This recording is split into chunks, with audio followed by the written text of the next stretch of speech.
Welcome to This Week in Colorado Soccer. Eric Maloney alongside head coach Danny Sanchez. Coach, unfortunately, we're going to talk about the end of the season. Yes, we are. I experienced the last match at the official viewing party at one of our local establishments with your wife, Beth. It was sad times, of course, the draw against Utah. Talk a little bit about that match, obviously. Played well, just not well enough to get the result. And then, obviously the selection show on Monday, and you had predicted being a couple of spots out in the RPI. And that's where we finished. That's where you finished. Unfortunately, the one time in my life I was actually right about something. Yeah, I think the Utah, disappointed to give up that early goal, which has been a little bit of a broken record this year. But what's also a broken record is how we responded. We win the ball in the attacking third. Phoenix, Miranda, who's played really well at the end of the season, wins the ball, plays in Shira. Shira bangs in her 9th goal of the season, with the 4th straight game where she scored, which tied the record with Nikki Marshall, who is a pretty good soccer player. Saw her this weekend, inducted into the Hall of Fame. We talked about her last week. So 1-1, second half overtime was one-way traffic. I call it like I see it, and when we're on our back foot, I say it, but we were on the front foot, and just didn't quite get the result we needed. And then, so the selection show on Monday wasn't a big surprise. We were the second highest RPI team that didn't get in, so we're basically 2 spots out, because they basically went right straight down the RPI. They talk about all these other criteria, but at the end of the day, that's what matters. So our strength of schedule was good, everything. We just needed one more result, and we'd have been in, and unfortunately we didn't do it.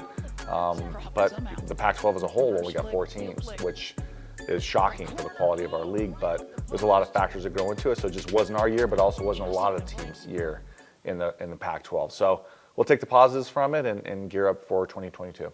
Yeah, Washington and Oregon, who you beat both of those teams, finished ahead of you.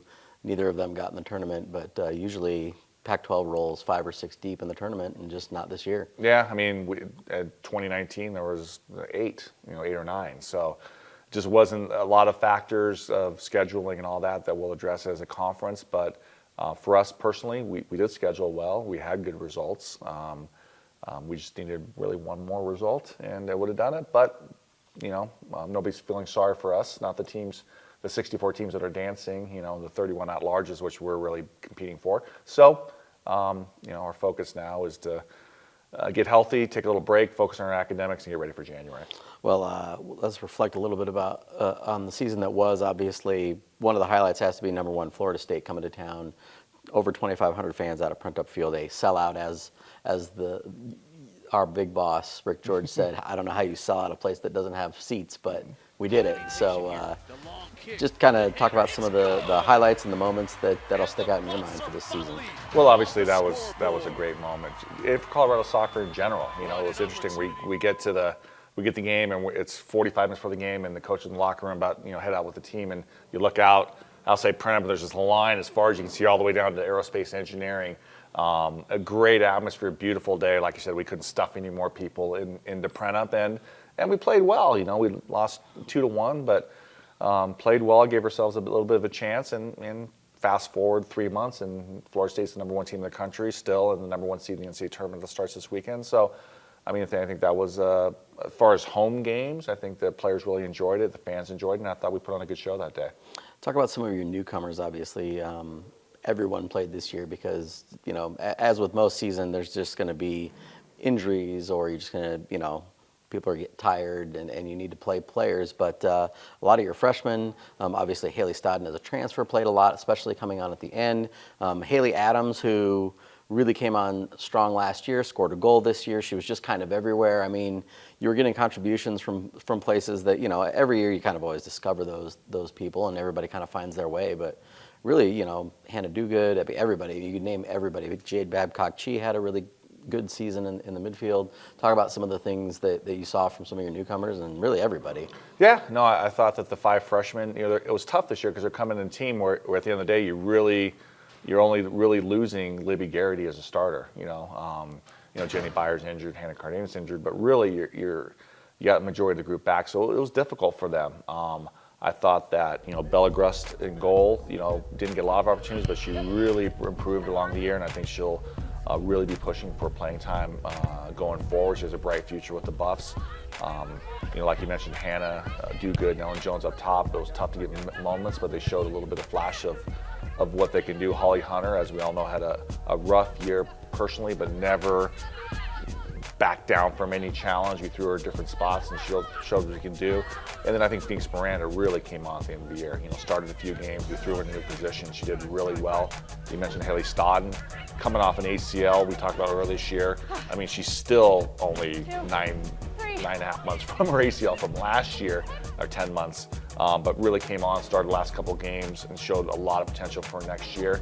But then as far as the individual performances, yeah, people will talk about Sinead and Kaylee Webb and Hannah Schartz and so forth. But I thought that Shira James really came on at the end of the year, like we talked about, and Jade Babcock-Chee, which doesn't get the attention maybe a lot of people on our team get, but she was absolutely dominant in a lot of our games.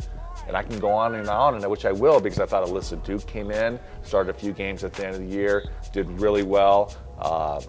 Jade Newkirk as well was solid in the back.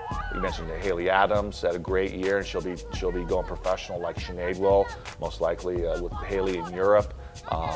There's just Maya Gonzalez. I just thought there was a lot of really good performance. We just didn't have, at the end of the day, just enough of that one moment. Gabby Chapa, we moved her around, threw her in the attack.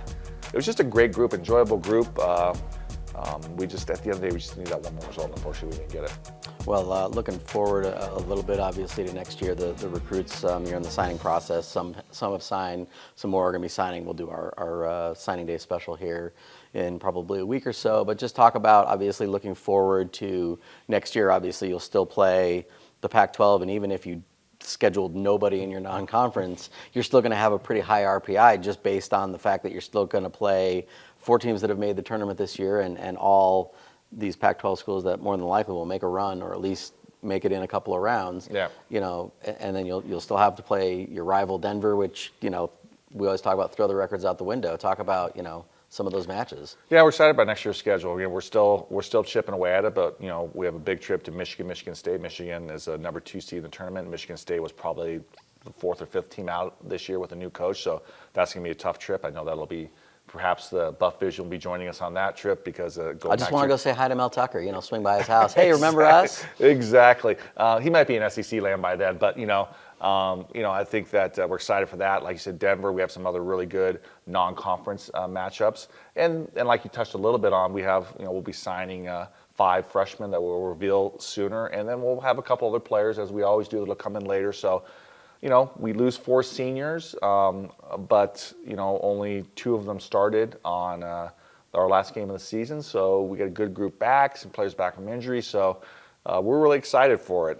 Unfortunately, we don't get to play for a while, but we're excited about the group next year.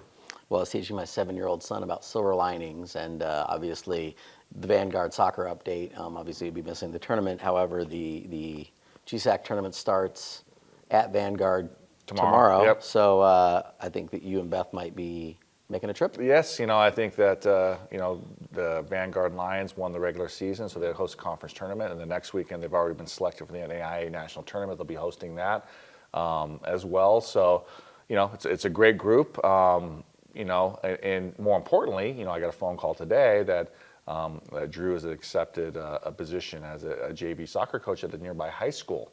So following his dad's footsteps, I don't know why. I've seen what we go through, but so we're excited for him to have that opportunity. He doesn't see the grind in the office. He just, sees the glory on the Pac-12 glory. network Yep. or the pain and suffering. I think he does see that as well, but he's usually off with his friends, so he doesn't get wound up about it. But we're excited for them to have an opportunity to support them, and hopefully they can make a little bit of run in the tournament this year.